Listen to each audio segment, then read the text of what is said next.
An acceptance of what we know in our hearts and our minds is not the way things should be, and a reluctance to take the risk of trying to make things better by trying something different. We must build and we must support our entrepreneurial and adaptable economy, which is the bedrock of our future.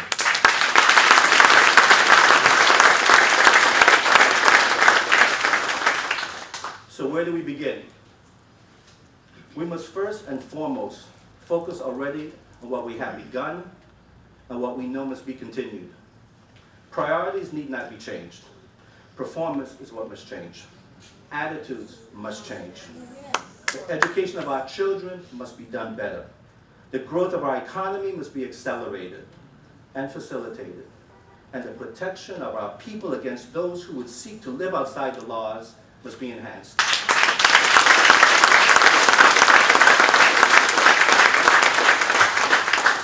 None of this is new. What must be new and different is how we go about it, and how we make the government that is charged with achieving these priorities more efficient and less wasteful. And this we must do with enthusiasm. And here's where it comes full circle. As every single government worker must come to understand that they are building the future upon which our success and their own security of retirement system depends upon. Yes. So, I will say again tonight what I've said many times before. To build a sound economy, we must assure a safe environment. Educate our people to get a job and to seize opportunities. And make sure that those jobs and opportunities are for them. We must address each one of these. We must address simple things like permitting and tougher ones like education. But I tell you this, 4 years from now, I am going to pass the baton to the next governor, knowing that we have done everything that we can do to build a vital and a vibrant economy for our people.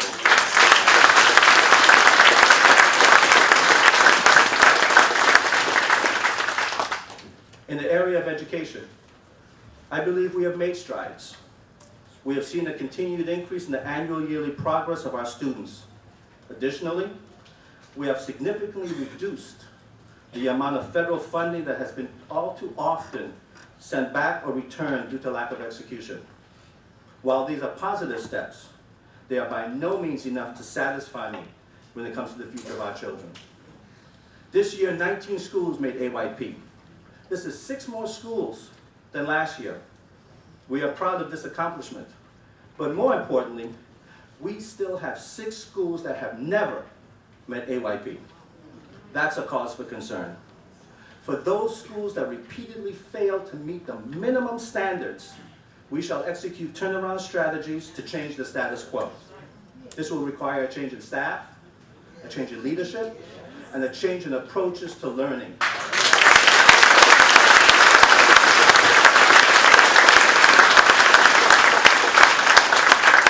So, what I want to focus on tonight is what we must do to our public schools so that when our children get to school, all is in place for them to succeed. It is my pleasure to introduce to you this evening and congratulate our Teachers of the Year who are here with us tonight. Kathleen Plaskett of Evelyn Williams Elementary School on St. Croix, and Danielle Romo of Lockhart Elementary School on St. Thomas, who also are Teachers of the Year.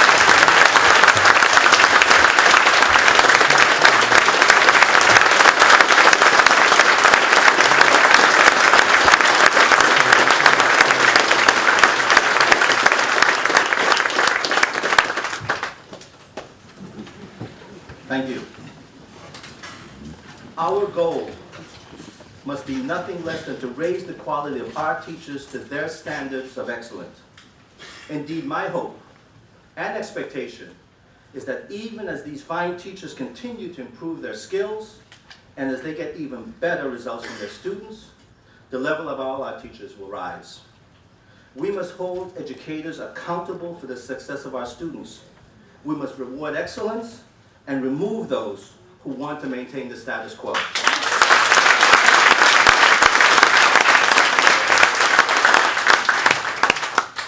For those who need more training and more assistance, that we must and shall provide. but those who cannot and will not meet or exceed our standards will be replaced.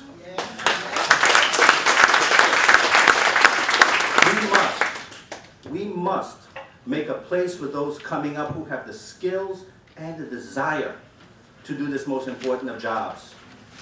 The simple truth is that every year that a substandard teacher is taking the place of a better teacher is a year when a student in that classroom is being shortchanged. And changing that is the change that we must make.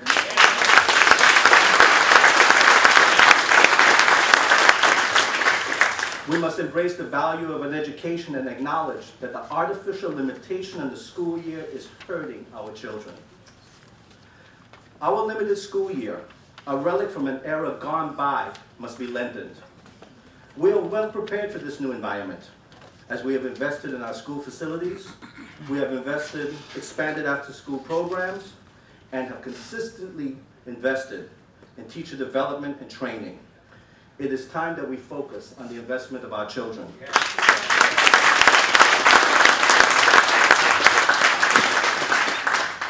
And our commitment to our children is starting early, with the revamping of early childhood education. We have already approved and are implementing early learning guidelines, and within a month, I will approve new child care rules and regulations. And later this year, we will implement a new quality rating improvement system for our child care and development centers, so that parents are better informed as to the choices that they have for their children, and that centers are supported in their efforts to achieve higher quality.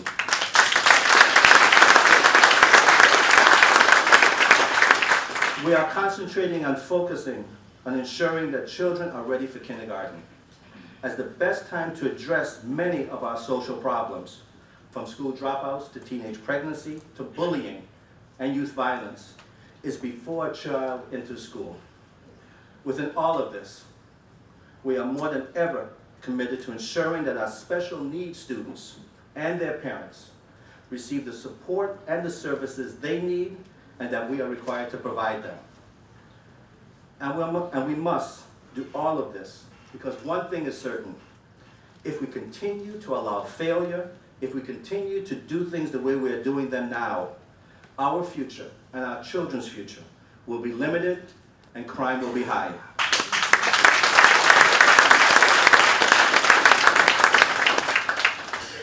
And when it comes to public safety, we will continue to take every step possible to curtail the rash of violent crime that continues to plague our community. We will continue to make sure that our police officers are visible, accessible, and responsive. Educate our parents and our children about criminal activity and gang influences, and prosecute to the fullest those who do wrong. We are doing this, but there's more that we will and we can do.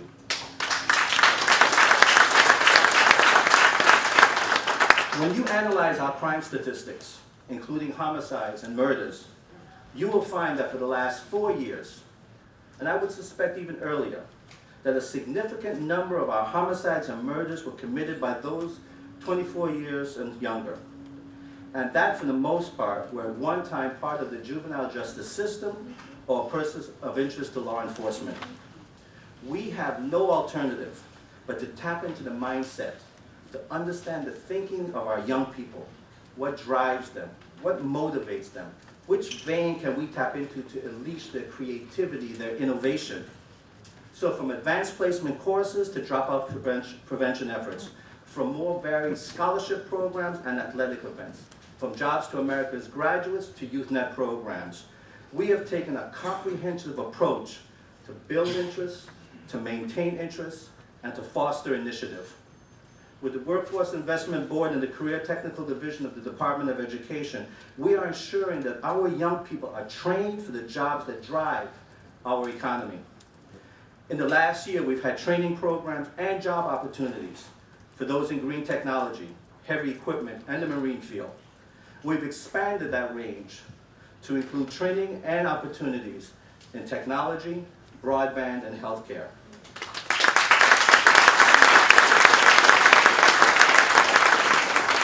And as we press ahead in our efforts to address family violence and domestic abuse, from which much of the violence that we see in the streets is born. This we are doing by having developed and implementing a new collaborative agenda and protocols for use by our officers, our prosecutors, and our social workers. But let me be clear. I know, and you know, that the best antidote to crime is families.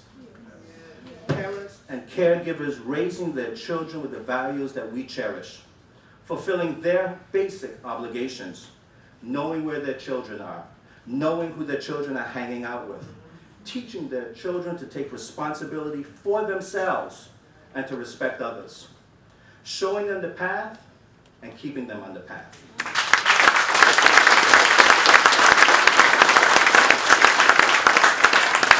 At the end of the day, government can only do so much. And the choice for each child is either in education or incarceration. This is the harsh reality that each family must recognize. In the area of law enforcement, we know what we have to do because we've been doing it. We continue to develop and strengthen our police force by recruiting officers, be they trained here or recruited from away, and by broadening their professional training, by purging those that bring shame to the department and do wrong in our community. And we shall redouble our efforts in this regard. We have made a number of changes in personnel at the Department of Justice as we seek to improve the performance of our Assistant Attorneys General and improvements in the support that they are provided so that they can do a better job and, quite frankly, work more effectively.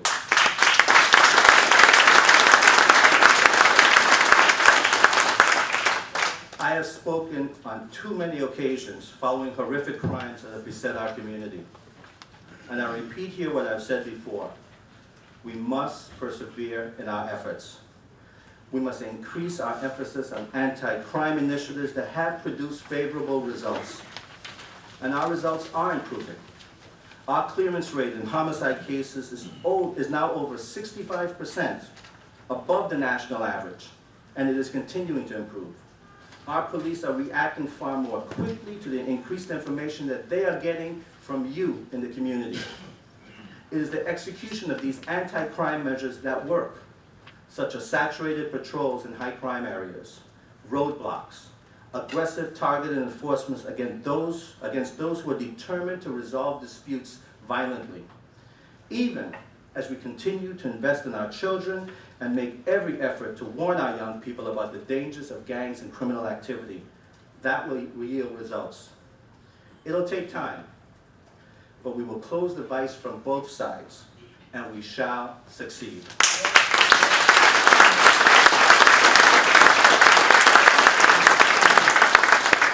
I know I speak on behalf of the community when I thank our magistrates and judges for taking steps to never release someone who's rearrested while out on pretrial release or pre-sentencing release or on probation without a hearing to determine whether they had violated the terms of their earlier release.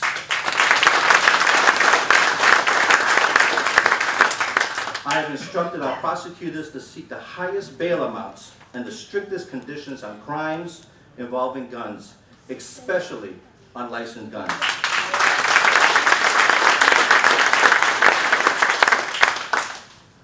Education and public safety are critical elements in creating a thriving economy that offers jobs and opportunities for all.